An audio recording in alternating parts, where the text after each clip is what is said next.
Friends, ఈరోజు అయితే మేము ఎద్దులు కొనడానికి వచ్చాము రాజం సంతలో. అవి అందుకే మొత్తం ఈ సంత అంతా మీకు చూపించాలనుకున్నాను. అందుకే ఈ వీడియో తీశాను. ప్లీజ్ చివరి దాకా చూడండి. పొద్దున్న 5 గంటలకు మేము బయలుదేరాము మా ఊరు నుంచి రాజాన్ని చేరుకోవడానికి. ఇది బస్ స్టాండ్కి ఆపోజిట్గా ఉన్న రోడ్ ఇది. ఇక్కడ నుంచి లోపలికి వెళ్తే చింతగట్టు వీధికి వెళ్ళొచ్చు. అక్కడే సంత అనేది ఉంటుంది. ఎవరైనా పశువులు అమ్మడానికి వస్తే ఖచ్చితంగా ఇక్కడ ఒక 200-300 ఫీజు చెల్లించాలి మేనేజ్మెంట్కి.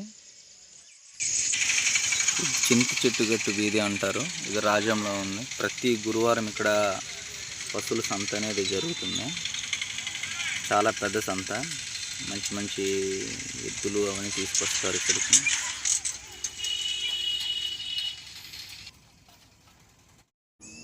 ఇక్కడికి చాలామంది పశువులు అమ్మడానికి వస్తారు, అలాగే కొనడానికి కూడా వస్తారు. ఎవరైనా కొంటే ఇక్కడ ఉన్నాయి కదా కన్నెలు అంటారు, ఆ తాళ్ళు కొనుక్కుంటారు. ఇక్కడికి వచ్చిన వాళ్ళకి టిఫిన్ కావాలంటే దొరుకుతుంది, అలాగే వేప పొలాలు కూడా ఇక్కడ దొరుకుతాయి. ఇక్కడైతే మీకు కొన్ని విజువల్స్ అనేవి చూపిస్తాను.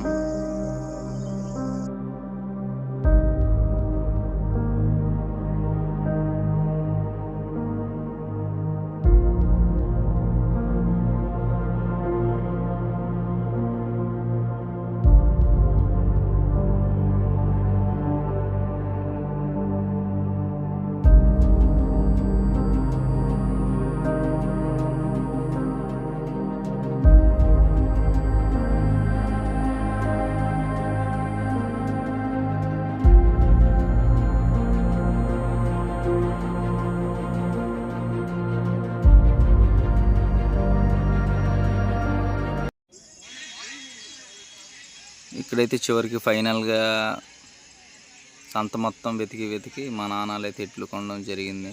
చూడండి, మా నాన్న డబ్బులు లెక్క పెడుతున్నాడు. వీళ్ళు అమ్మారు. ఇవే మేము కొన్న ఎడ్లు 72,000. మా దగ్గర అయితే 50,000 ఉన్నాయి, అవే ఇచ్చాం.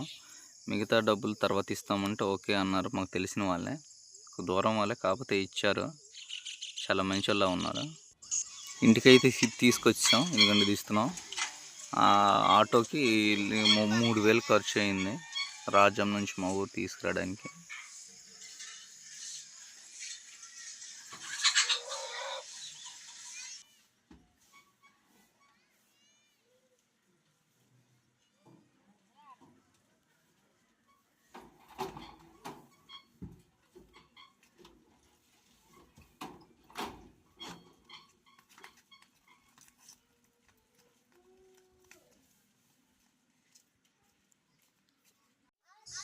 ఏవైనా కొత్తవి అంటే పశువులు కొన్నప్పుడు ఖచ్చితంగా ఇలా బొట్లు పెట్టి ఇంటికి ఆహ్వానించడం జరుగుతుంది. ఫ్రెండ్స్, ఈ వీడియో చూసినాక కొన్నిసార్లు నాకు బాధ అనిపించింది. మీకేమనిపించిందో ఈ వీడియో చూసినాక కామెంట్లో తెలియజేయండి. అలాగే మా ఛానల్ని సబ్స్క్రైబ్ చేయండి, లైక్ చేయండి, షేర్ చేయండి.